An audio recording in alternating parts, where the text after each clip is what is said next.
And we see before you now, Council, an agenda, and seeing nothing outside the kit, can I have a motion, please? Moved by Councillor Fry and seconded by Deputy Mayor Kiley. All in favor of the agenda? Thank you very, very much. Before we proceed to new business, I'd like to prep council, if I could, position council for an introduction.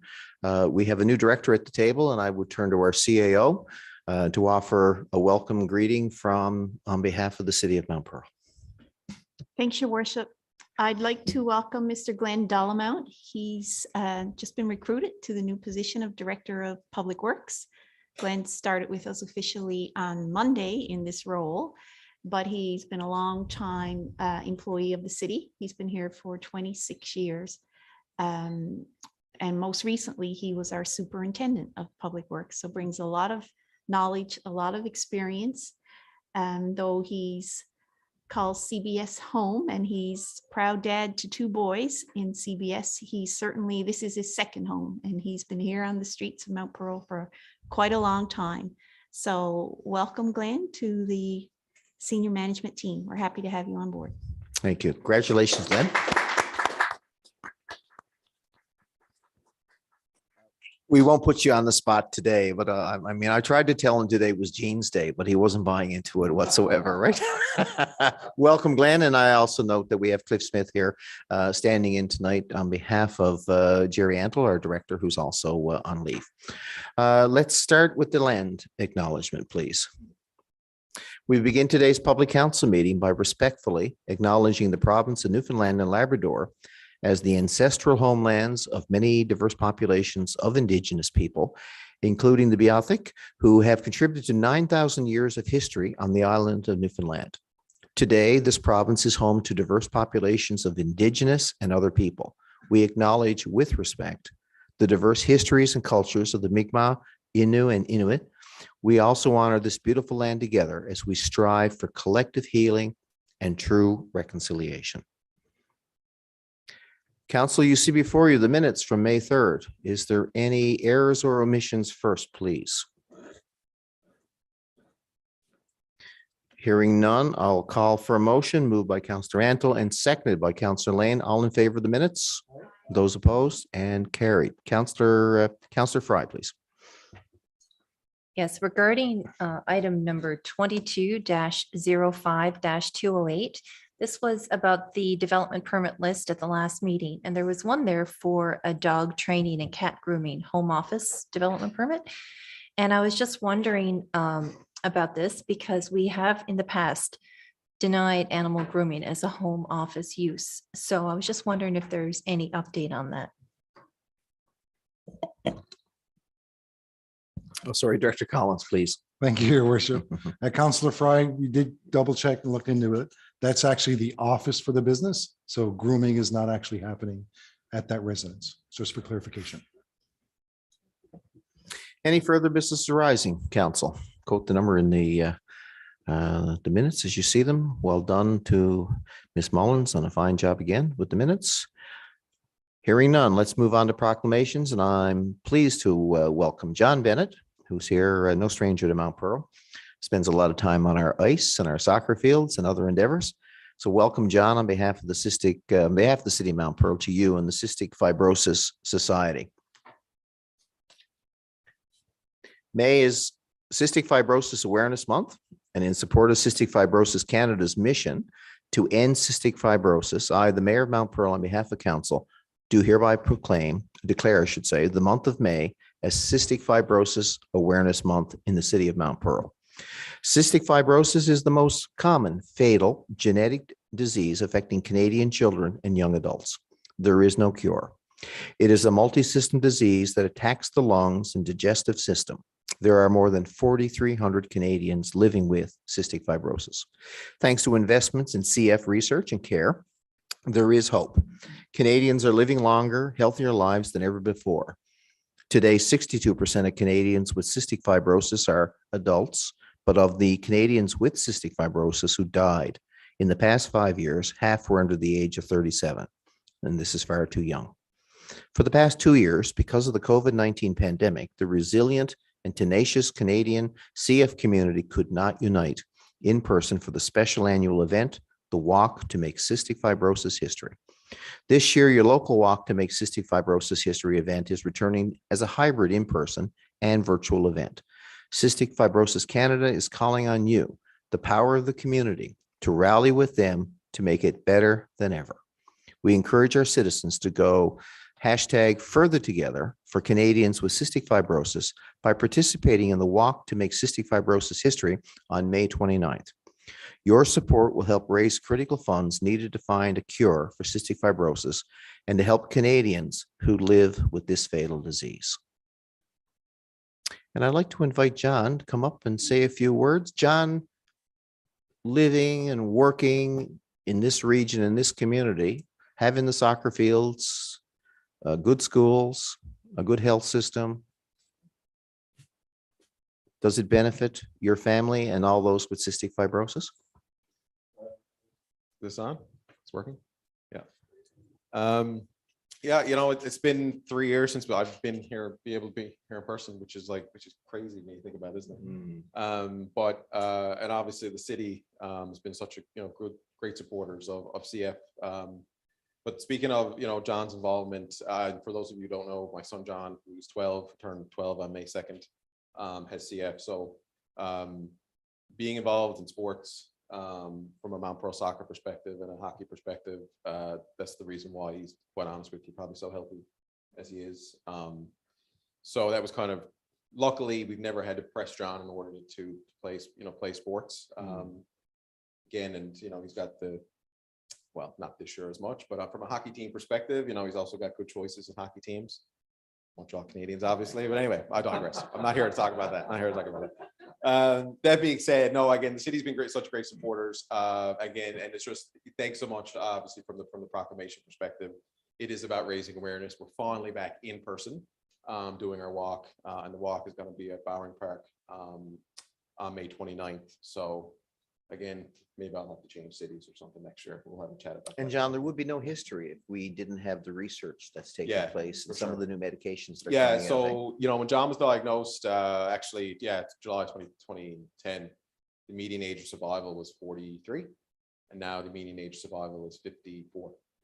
So it's amazing, the research, but it's not, you need, at the end of the day, you need to fundraise, you need to be out in the community. And it had a big impact, obviously, on us from a fundraising perspective and awareness perspective the last 2 years. But on that being said, we've got some amazing drugs. We got a drug called Trikafta, which will be for about 90% of the CF population and is a game-changing drug. John is too healthy for it right now, which is a good thing. But we'll sort those things out, I guess, in time. But it's been a drug that, even for folks here living in the province, it's changed their lives since they've got it in the fall. So we can't do those things again without research. We can't do them without awareness. And for those of you, some of you may know, I'm going to Iceland June 21st, from the 21st to 28th for a trek up in the Highlands to raise awareness for CF. We were supposed to go 2 years ago.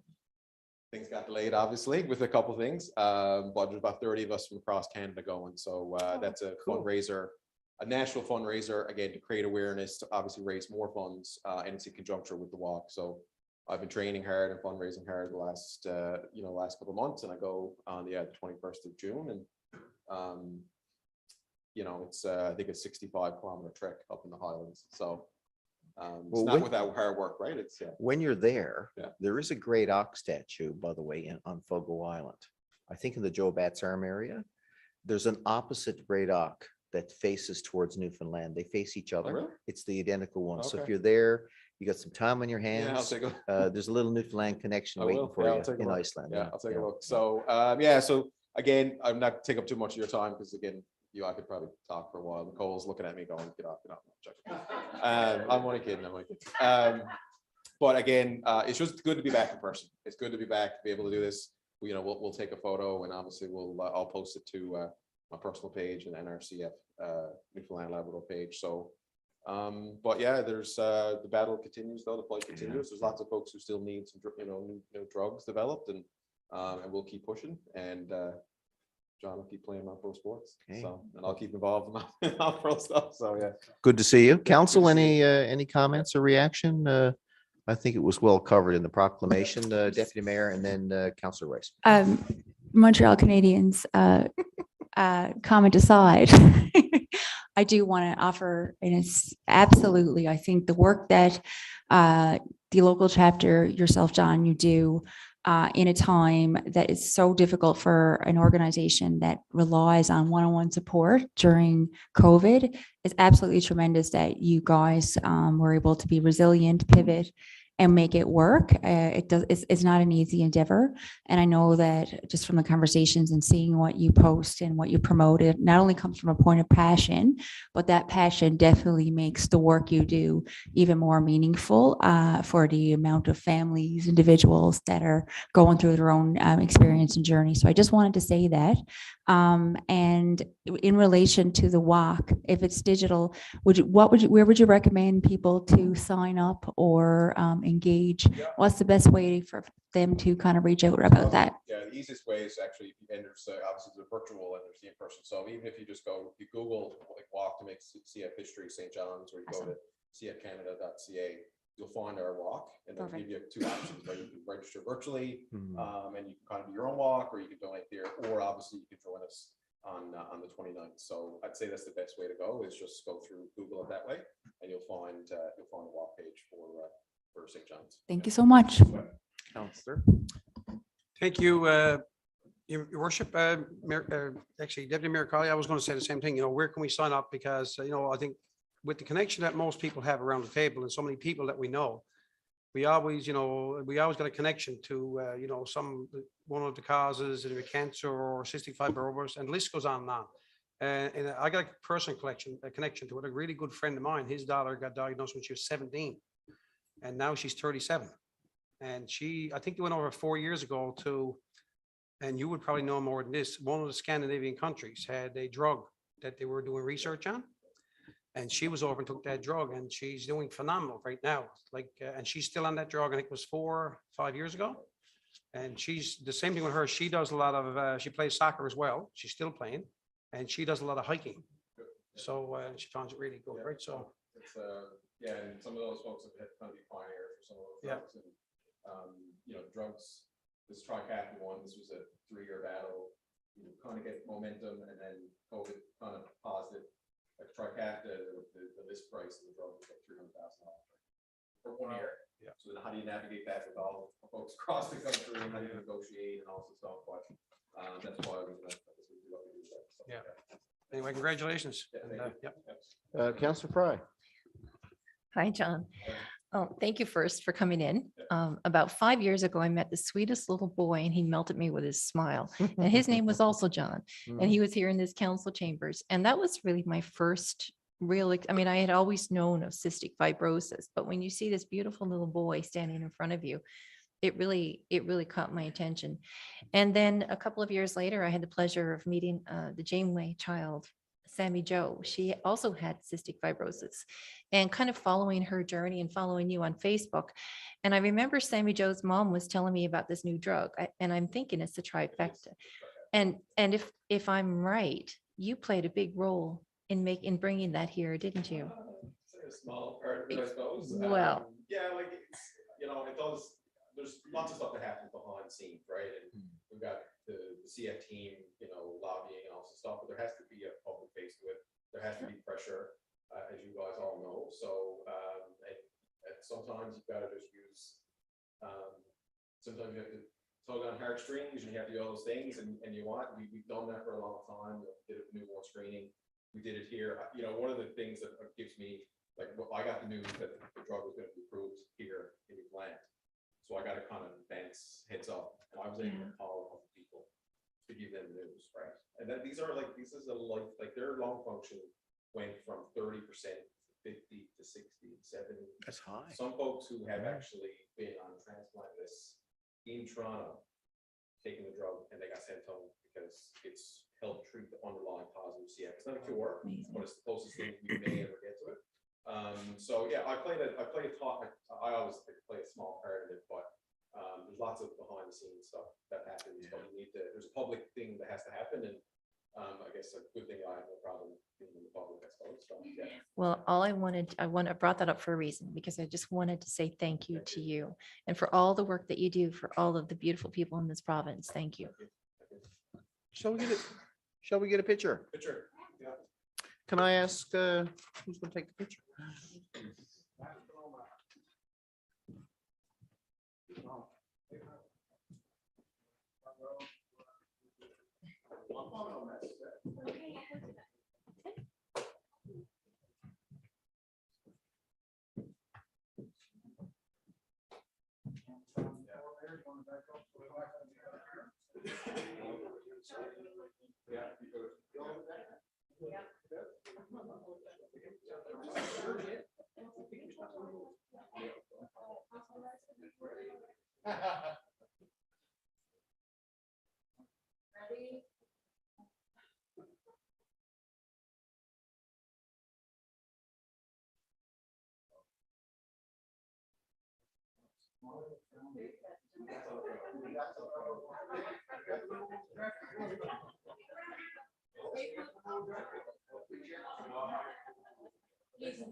Again, I would have brought John, but he's done the turf. Awesome. Thank you guys. Thanks for all your time. Good to see you, buddy. See you again next year. All right. I'll see you. And enjoy. Well, you can drop them off. Yeah, see.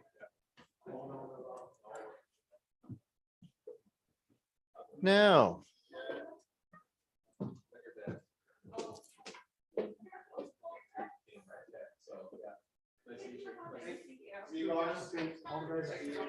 Say hi to John. Okay, buddy.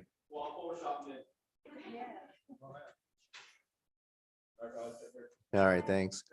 Planning, engineering and development, I believe Councillor Lane is going to start.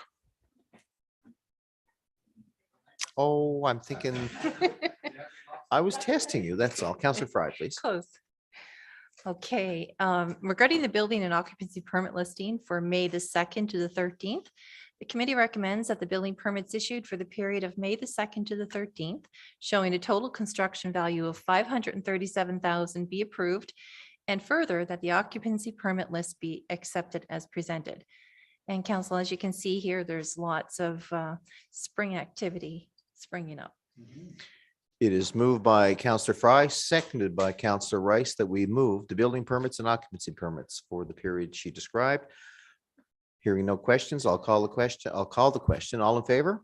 Motion carried with none opposed. Thank you. And now I'm going to pass it over to my colleague for the rest of the report. Thank you, Councillor Fry. Your worship, the next one we have there is number 2, status reports, facilities maintenance report, preparation underway for summer maintenance for Glacier and the Summit Center. And also the capital projects update, the multiple tender for 2022 construction season has been issued. And I so move those as well. No, Good, just reports. just updates. Yep. Yep. Thanks. Yep. Well done. Thank you very much. The next committee is the Recreation and Community Safety Committee report. Now I can say Councillor Lane. Well, thank you very much, Your Worship. Appreciate it. So the first thing that we have here is Youth Week, which is happening May 22nd to May 28th, 2022. So we'll celebrate Youth Week with free activities and events taking place at the Youth/Read Center, Summit Center, and Glacier Arena. So please visit the city's website and Facebook page for further information. So this is a week that I think is super exciting and important because youth are an integral part of our community. And I think that they're really going to enjoy this. So I think this is great. And I so move. Just It needs to be information moved. purposes. Yeah, no worries. Perfect. The second thing we have here is the Canada Day, July 1st celebrations. So for the information of the public, plans for the annual Canada Day celebrations are underway. All details will be available soon and posted on the city's website. The Royal Canadian Legion Branch 36 Memorial Ceremony/Parade will take place, as well as the city's family celebration.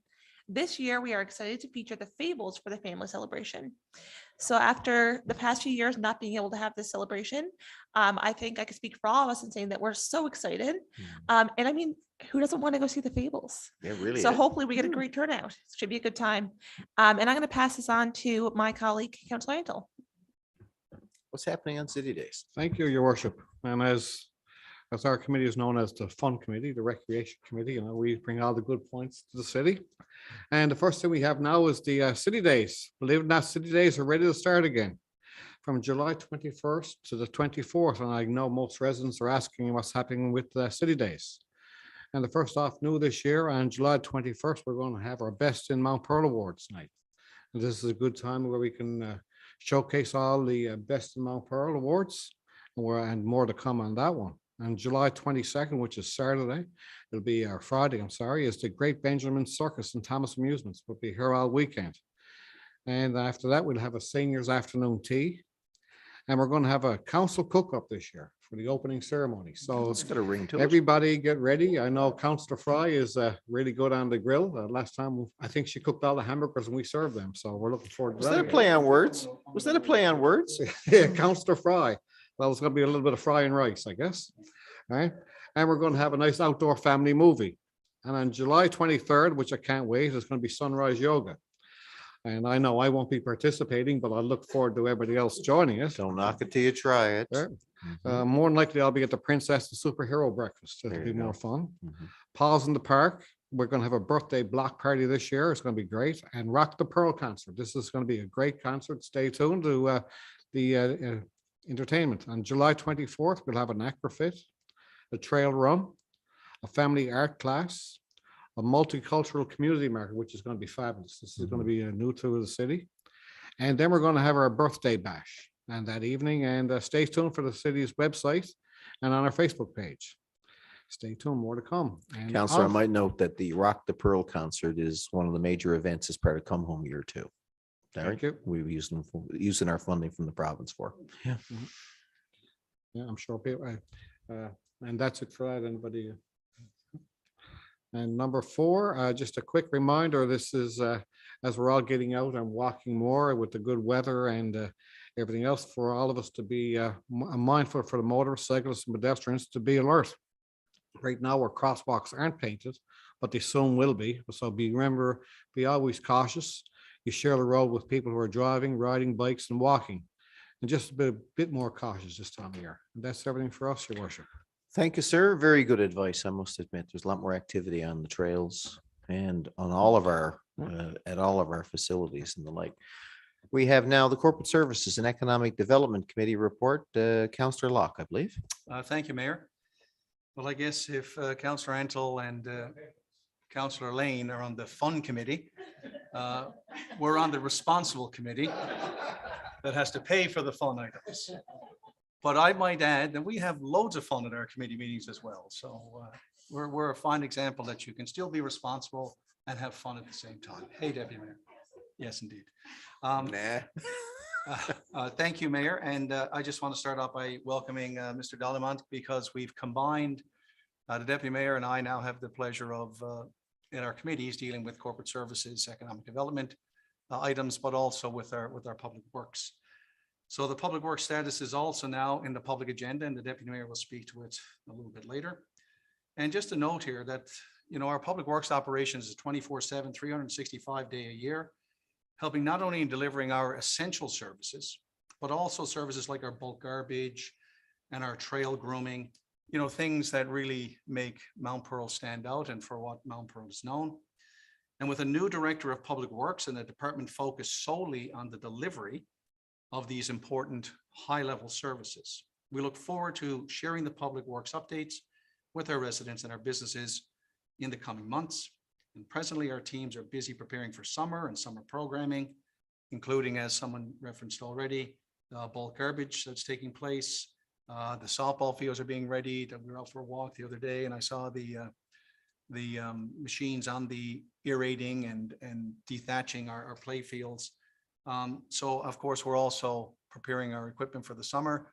And as Mr. Dallemont mentioned, in not too distant future, I hate to say it, but we will be looking at our winter equipment as well. So I'm delighted that Mr. Dallemont has joined the senior management. I've had the pleasure of working with him for multiple years on the infrastructure of public works. As our CEO said, he may live in CBS, but his heart is here in Mount Pearl as well. He takes his job quite seriously. He's passionate about what he does. He's always looking for innovations, new ways either to save money or to up the level of service for our residents.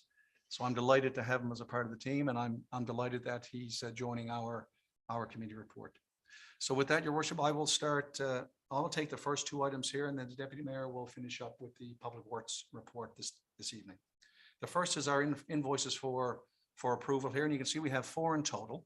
And the total here is $266,138.51. And just to highlight a couple there, you can see our road salt is $196,000, $196,799.81. And that was the last billing that we had. So, you know, our snow maintenance is, as you can see, is not cheap there. This was for 1,575 tons of salt, and our unit price is just over $91 a ton. So while we didn't have a lot of snow this year, we did have a lot of episodes that were close to freeze thaw. So we still, you know, to maintain our high level of service, we still use quite a bit of salt here. So that's the reason for the first item there. Then the City of St. John's tipping fees, if you can see, for $43,164.58. And this is for 566 tons of garbage. We've spoken of this, Mr. Mayor, multiple times here. We're paying $82 a ton for garbage at the Robin Hood Bay facility and $22 for recycling. So it's much more cost effective if we can recycle all the items that are recyclable. Right now, we have a diversion rate of about 13%. So we only get about 13% of our recyclables that we're actually taking from the main garbage. So we're paying $82 for recyclables when we could be saving $60. We started some years back with publicity campaigns and promoting recycling. It worked. You know, our diversion rate went up. Then, of course, it fell back again. So we're at about 13%. And I think the optimal, if Mr. Dollarmont can probably correct me on this, is probably around 27 or 28%. That would be the ultimate goal if we could get there.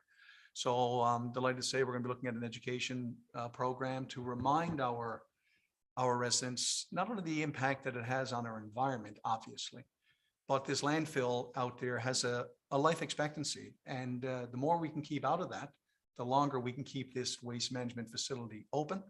And then, of course, that will prevent us having to find another site at another cost. So that's why, again, we had tipping fees of $43,164. So again, the total here, your worship, is $266,138.51. And I move that this amount be accepted as presented. Moved by Councillor Locke and seconded by Deputy Mayor Kiley. Before I call the question, Councillor Antle.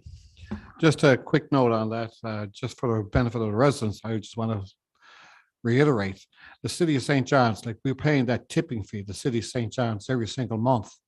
So just let everybody know, I mean, we do pay our fair share to the City of St. John's. So just on for garbage alone is roughly $500,000 a year.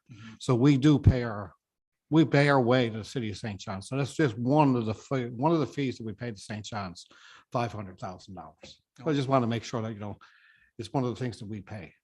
You're absolutely right. And to your point, Councillor Antle, like we did with our water usage and the reduction of our water fees, we have the ability to bring our tipping fees down here. If we can get buy-in from our residents, not only will it save the environment, but it will certainly save in our pocketbook as well. So, but a valid point, we do pay many regional services in the multiple millions of dollars.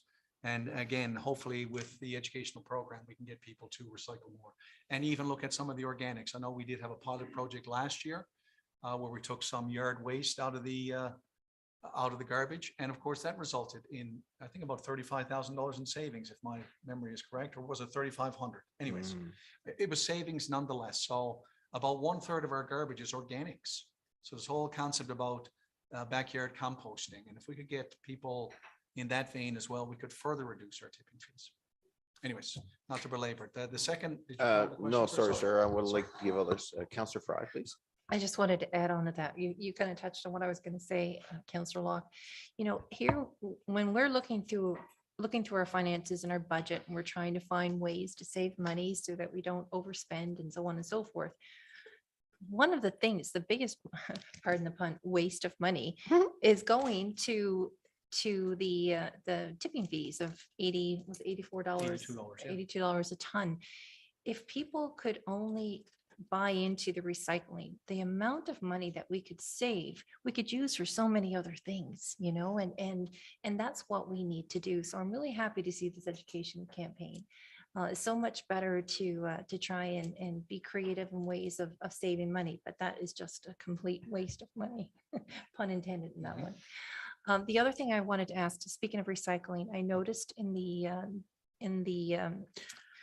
payments here, there's one for Hebert Recycling Inc. for $39,000. In the invoices?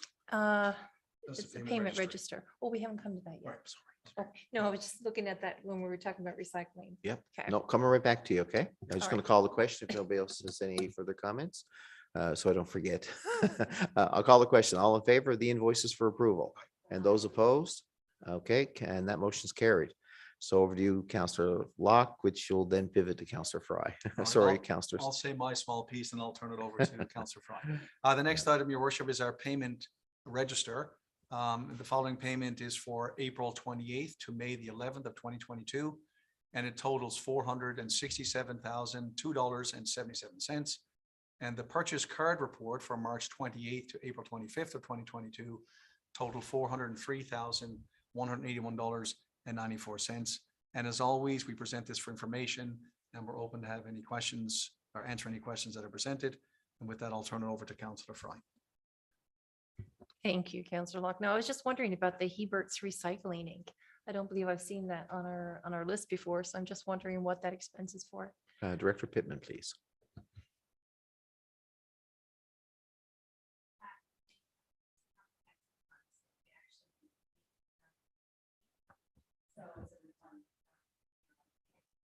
So it has nothing to do with increasing recycling.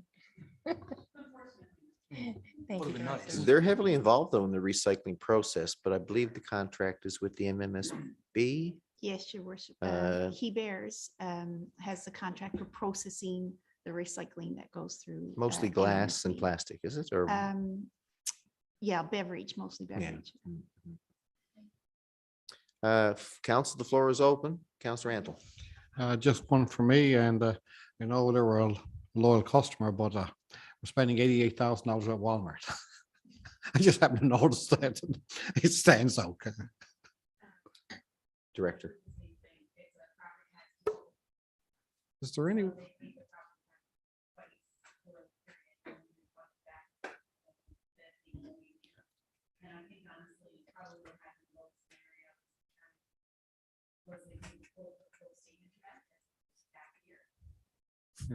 Is there any way we can mark that on the register in some clearer way? Because we're, you know, this comes out in public and looks like $88,000 to Walmart. We just had a little note after that that it was a property repayment or something. Yes, yeah, like a I description. knew that was. Easy, easy. It's so funny. Thank you. Quickly we forget. Oh, my. Yeah. How quickly we don't. Any further questions or Councillor Rice, please? Yes, I'm trying to I want a clarification also on the Afonso Group Limited. I think I know why but I want the question answered, I guess, so everybody will know the amount of payments each time for them, like 42701. Afonso Limited Group or Group Limited.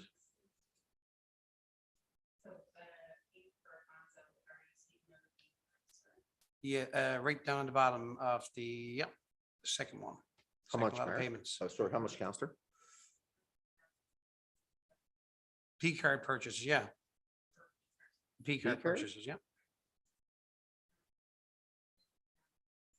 No, is that, I'm just wondering, I'm trying to get clarification on why all those are there for, I guess, for those times. Is that, because I guess they clean out sewer systems and or It's storm not P, sewers? sorry, but let's clarify. It's not P card. I think it's payment register. Payment, right? Oh, okay, so video inspection. Okay.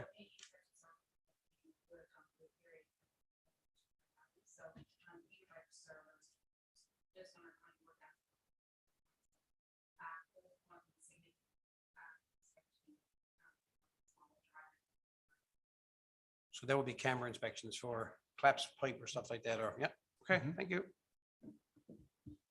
All right, let's move on. I don't think anybody else has their hand up. Over to you, Deputy Mayor Kiley.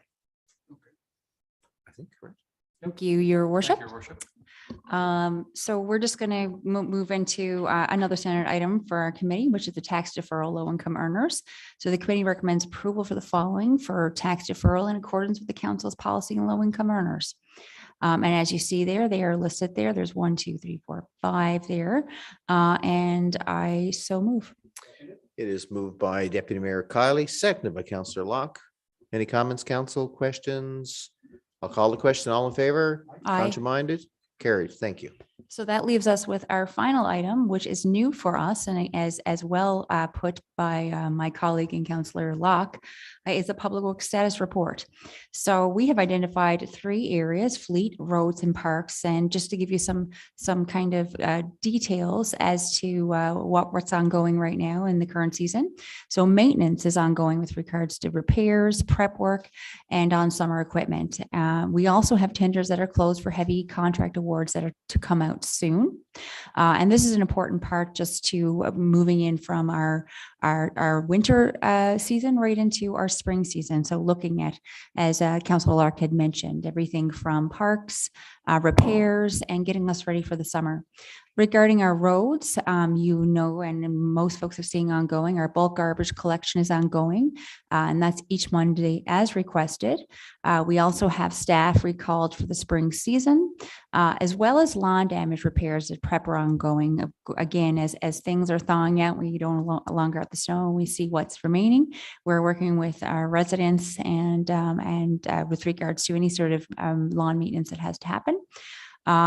If anyone does have questions when it comes to services, whether it's our garbage collection or our lawn damage, feel free to reach out to the city anytime. And finally, our parks. So we have repairs completed in St. David's Park. We also have, as I mentioned by Councilor Lark, our men's softball dugout complete. And so lucky to be seeing that our flower baskets are being prepped for the summer season. We are finally upon that to see some budding happening in our own lawns and throughout. And now we're seeing the baskets being prepped for the summer season. So folks, we've got good things happening and summer and warmer days ahead of us.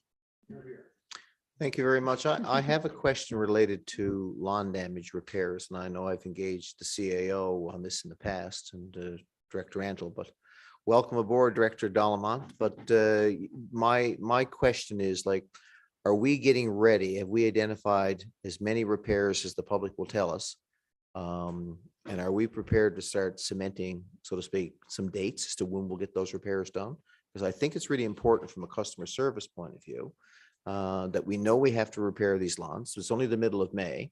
And likely we have to manage expectations. We can't repair all the lawns, you know, by the middle of June. It all depends on sods coming and I guess the workforce. Are we targeting the end of June to get them done? That's the spirit of one of the residents who asked me. Well, I guess that would be the intent, but really solely dependent on the availability of sites. You know, we've started some prep work already and the existing damage. We'll have most of that completed hopefully by, you know, early to mid-June. And if sods are available then, hopefully by the end of June, early July, we'll have that completed. Okay, early July sounds good, but could we get an update next council meeting as to when we can expect the sods? I would imagine some of it is growing as we speak and is a little bit weather dependent, eh? Definitely. Yeah, okay, thank you very much. Yeah, Councillor Fry. Further to that, Director Dalamont, I'm just wondering, if a resident has some lawn damage, how would they go about reporting it? There's actually a link on the city website. You go in on that and you fill out all your information and that'll be sent to us, you know, through our laserfish system. And supervisor goes to assess the situation and it'll be added to our list if it's deemed that it's the city's responsibility.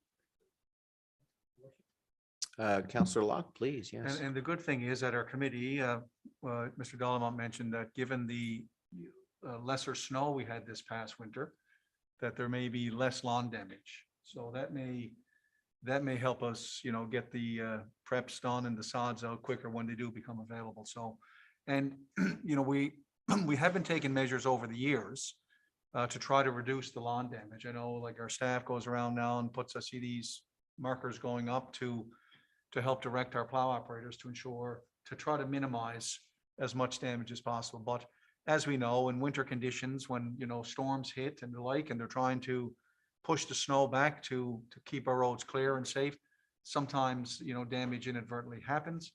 And we certainly work expeditiously to get the repairs done as quickly as we can.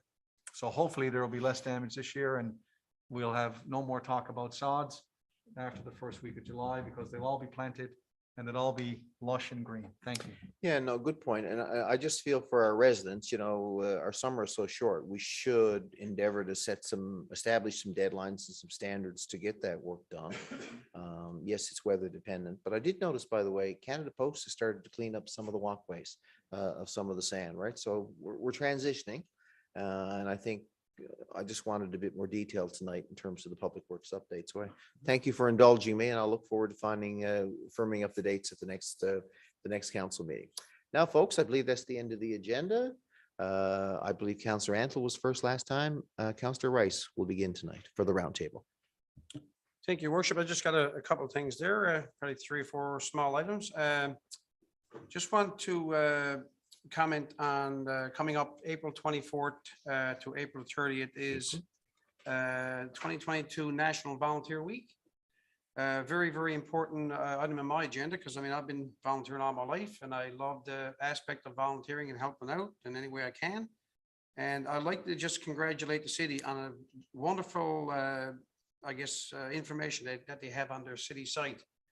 And whoever, puts it up or continues to put it up are doing a tremendous job on, giving all the information on what aspect of volunteering is.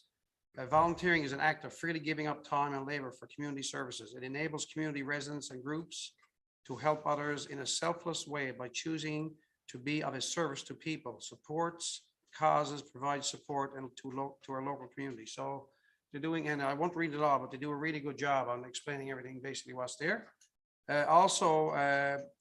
Next week is April 24th to 30th is also National Organ Donor and Tissue Awareness Week. And it's I think it's really important for, especially for a lot of healthy people who are, really look at the aspect of living a free life and stuff like that. And, if you get the opportunity to be an organ donor on your license, I think it's a selfless act, and it's a great cause, because you never know when someone's going to need an organ. If if something happens and it's on your card, and if tragedy happens if down the road we need an organ from somebody that passes away in a freak accident like that, I mean, this is a great cause for people that really need those organs. Also, I'd like to say coming this week, starting May the 18th, actually it's the 19th to the 26th. I'd like to say good luck to the O'Donnell High School volleyball team that are heading to national competition in Edmonton. This year they have one of the best teams that they've sent from here in Newfoundland, Labrador. In the men's, they're the U18 team, so they're all in grade 12. They also got 3 overage players playing with them, and they're expected to compete at a very high level. So I'd like just to personally wish them good luck, and I hope to do well. Also, I'd like to say personal congratulations to Mr. Glenn Dalmont for his director's position. We're lucky to have you, and like CEO Dana Sparrow said to you, we're your knowledge and your expertise in that field, it's very, very positive for us, because we know what type of environment you came up through and what you've done in your career here at Mount Pearl. And we'd like to say a big thank you to what you've done here, and we look forward to working with you in the coming years. Thank you. You're welcome. That's it, Your Worship. Thank you, Councillor. Councillor Lane, please. Thank you, Your Worship. So I just have a couple of things. So the first thing I wanted to mention was that Mount Pearl Senior High School, they raised over $2,200, which they donated to the Red Cross in support of the people of Ukraine. I just think this is so amazing. I've actually seen over social media that a lot of families from Ukraine have already moved here to Newfoundland, and they're coming here and they're completely starting over. So the fact that we're showing our support, and we may even get some here in our community. So I think that we should all do all that we can to welcome them here to Newfoundland, because this is definitely not an easy transition, starting over. I can't even imagine. So thank you to Mount Pearl Senior High for doing that. It's a great initiative. Secondly, I just wanted to mention that the Mount Pearl Public Library is still ongoing with their Saturday story time, which is happening every Saturday in May at 1:30 p.m. So there's songs and stories, and it's geared at children ages 0 to 5. So I encourage residents to attend this. It's a great Saturday afternoon with a young child like Serena. So that's great. I also wanted to send a shout out to all of the dancers at the Mount Pearl School of Dance. They had an amazing showing at the recent Dance Quest competition. And when I was younger, I actually took some classes at Mount Pearl School of Dance, but I was not as talented as these folks for sure. So that's it from me. Thank you, Your Worship. Thank you very much. Councillor Fry. Thank you. Do you know that it was on this day in 1990 when the World Health Organization removed homosexuality from its list of mental disorders? That was only 32 years ago. That's like many of us can relate to that one. And I just wanted to acknowledge, because since 2005, May 17th has been dedicated to the International Day Against Homophobia, Transphobia, and Biphobia. And that's an important day. And I just wanted to bring that up because I know I stand very proudly with my family, friends, and fellow residents in Mount Pearl, and I'm sure that my colleagues here as well, against discrimination in all of its forms. Because when we stand together, love will always triumph over hate. And with Pride Week coming up, I know there's going to be lots of celebrating, and that's exactly what we intend to do, is to celebrate. On May the 12th, we all had the pleasure of attending the Mount Pearl Paradise Chamber of Commerce Best in Business Awards. And I'm not going to go through the list of award recipients, but I just want to say congratulations to all the recipients as well as the nominees, because just to be nominated and be acknowledged is certainly worth commending. But it was such a beautiful evening that they did. I mean, it was catered by Coffee Matters, and dinner music by the Holidays was incredible. And of course, hosted by our own Keith Power. So that's never a dull moment when Keith is around. And the Mount Pearl Kinsman provided the bar. And one of the things that I really liked about it this year was the video presentation that they did when they announced the nominees. They had a video presentation. Roger Monder from Upsky Down Films, he was an event sponsor, and he did all the videos. And it was really, really a lovely evening. So I just want to say congratulations to the Mount Pearl Chamber of Commerce on pulling together a class act for our awards to celebrate. I know we all enjoyed it. On May 5th, we had the pleasure of welcoming a new business to Mount Pearl. We were invited to Cheer Sport Sharks Newfoundland, located in the old Infinity Building on Topsail Road. Now, this is a cheerleading and tumbling facility, and it caters to children ages 3+, but offers programs for ages 2 months as well as all abilities. I thought that was really interesting, 2 months plus. And congratulations to Emily Chater and her entire team, because it's quite the impressive place that they have there. I was glad we went. And finally, for me this evening, I just wanted to mention a thank you. On May 4th, we council and senior staff met with the Royal Newfoundland Constabulary Police Chief Pat Roach and Deputy Chief Stephanie Lagasse. And I hope that's how I pronounce it. Lagasse. And, it was really, I want to say thank you to them for coming in and speaking with us. And also, of course, our own Mount Pearl Municipal Enforcement Officer, Superintendent Blair Tilley, and Jason Collins, our Director of Community and Safety and Recreation. And we discussed a lot of things, we just discussed some concerns and some things go forward. And, Mount Pearl is a safe city, but there are some areas of concern that we can work on. And it was really great to have the opportunity to speak with the chief and the deputy chief and our own enforcement to find ways to address that. And I know, council, we take this very seriously, because in our last budget, we allotted for some additional cameras and some additional park patrol, which I believe the ad is out today for new park patrol staff. And with the help of our RNC and our MEOs and hopefully residents as well, it's a team effort. They say it takes a village to raise a child, and it takes everyone and everybody doing their part to keep a safe and healthy and happy city. So between us all, we can ensure that our city is safe and free of unwanted behavior. But I just wanted to acknowledge the fact that the chief and the deputy chief did come in and took the time to meet with us. And I think that's awesome. And that's it for me, Your Worship. Thank you much. Councillor Locke, please. Thank you, Your Worship. All of mine have been covered, but I just want to speak to the Red Cross $2,200 at Mount Pearl Senior High raised. I just think it's a testament to the youth in our city, right across from our junior high to both high schools. Our young people have been through a hard time over the last 2 years with COVID and the challenges at school. And for them to open their hearts the way they did, it doesn't surprise me. And that's why I know Councillor Lane spoke of the Focus on Youth Week that we have here in the city.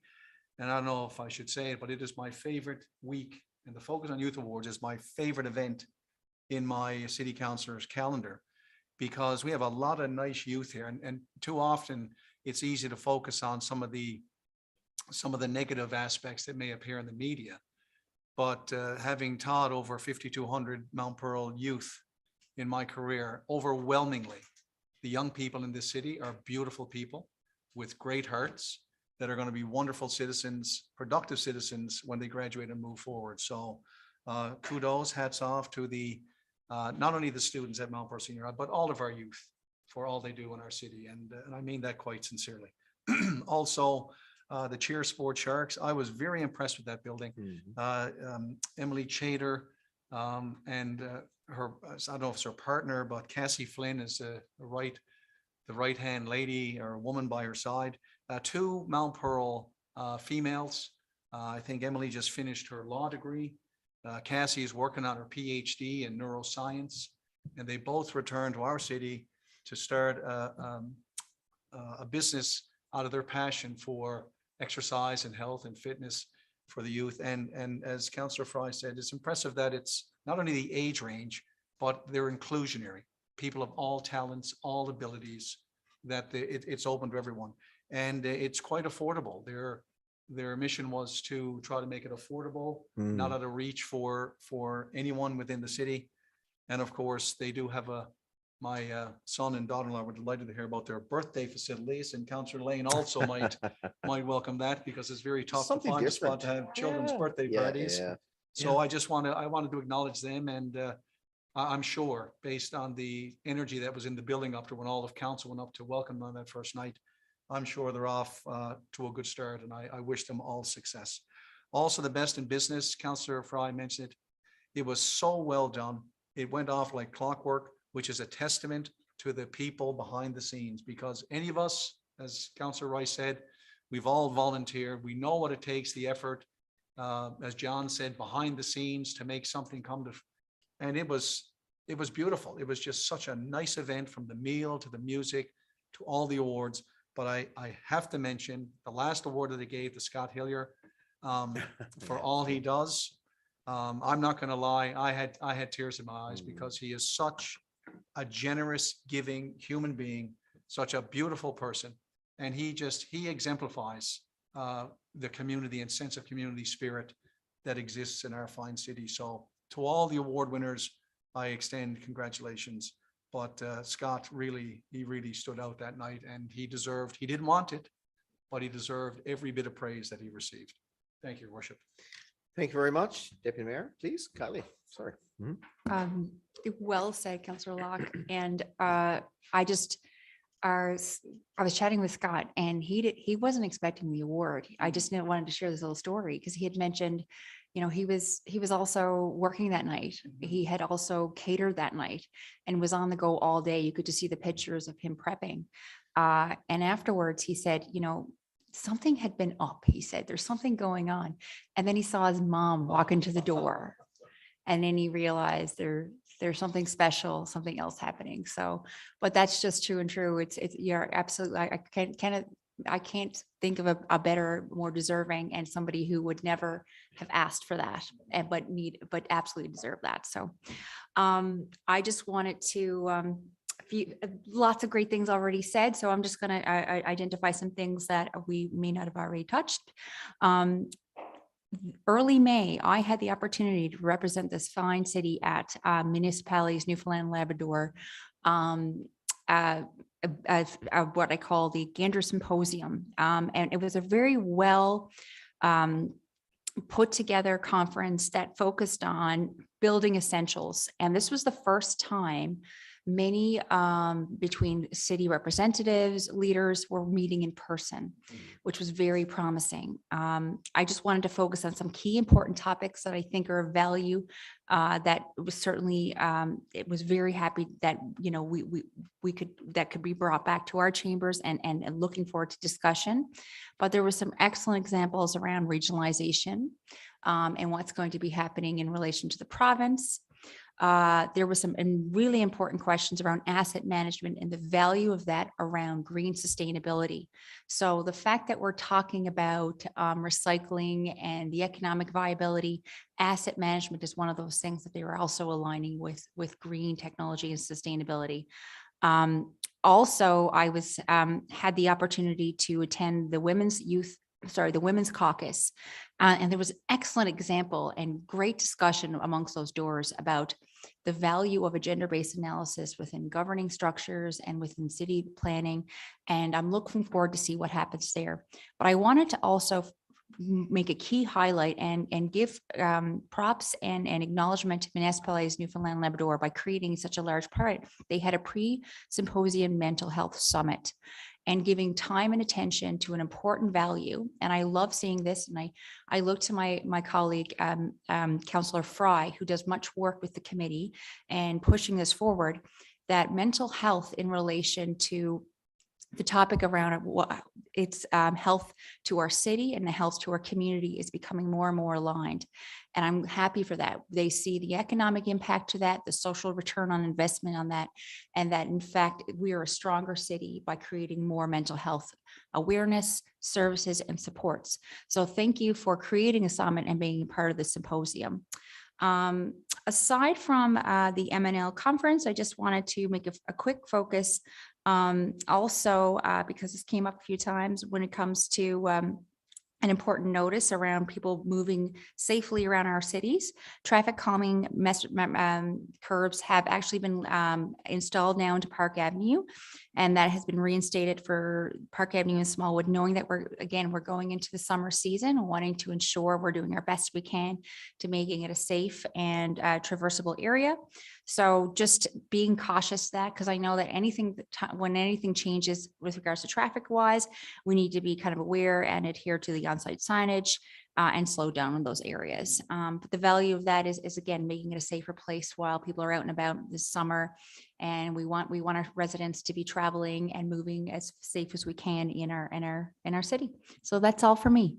Thanks, Deputy Mayor. Councillor Antle, please. Worship. By the time he gets back on your last, it's already all said, but just to talk Okay. about.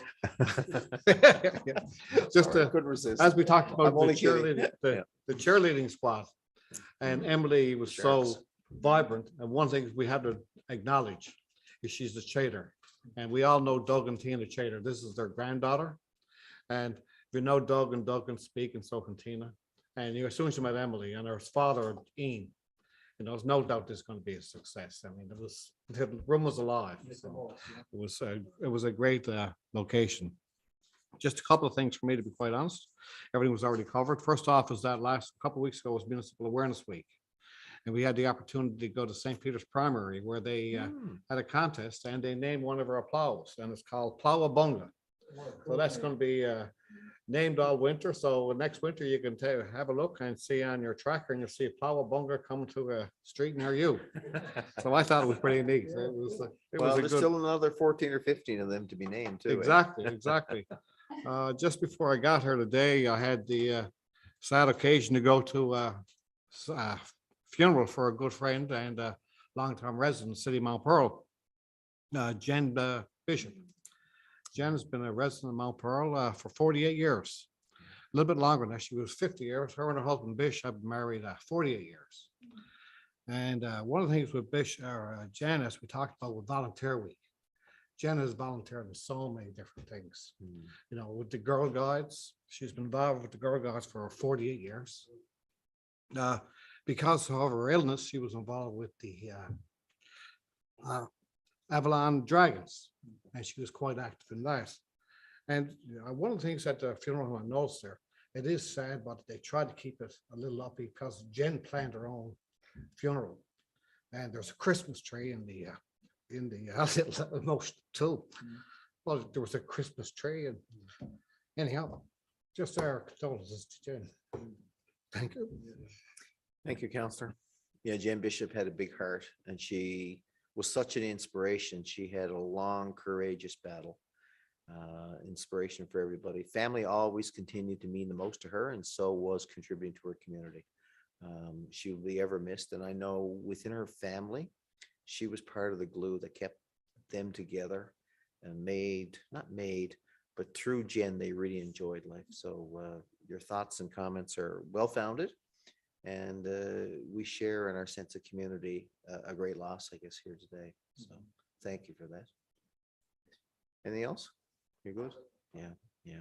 Okay, final thought. I attended the reception today for the Prince Charles and Lady Camilla, I guess you would say, and it was well attended by most government representatives. They've started their 3-day tour of the country, and the theme is centered around Indigenous history and relations. I think the most common thing that came up, besides Newfoundland culture, which was on great display there today, everybody's saying we have a journey that we have to go on, that our relationship with and our knowledge of culture and history will not change overnight. We have to commit to living it. And that was on full display there today. I know Grandmother Salmon, who you might be familiar with here at Mount Pearl, was down to the Colonial Building. She just sent me a text. So she said, I'll be in Global tonight. You should check it out, right? And so today, in honor of Grandmother Salmon and many of the big mother that live in Newfoundland and Labrador, in addition to the chain of office, I wore a little gift from Grandmother Salmon. So I think it's important that we continue to recognize culture in our country, pieces that need to be fixed, conversations that need to be had. But at the end of the day, truth and reconciliation is the aim. It's probably going to take perhaps a generation or 2 or 3 to resolve. But that was on full display there today. So I want to give the provincial, federal government their due in terms of the welcoming reception and making it relevant for all of Canadians at this time. And on that note, I'm going to call for a motion to adjourn, and I see Councillor Rice with his hand up, followed by Councillor Locke, and we are adjourned. Thank you very much. Thank you, Mayor. Glenn, welcome.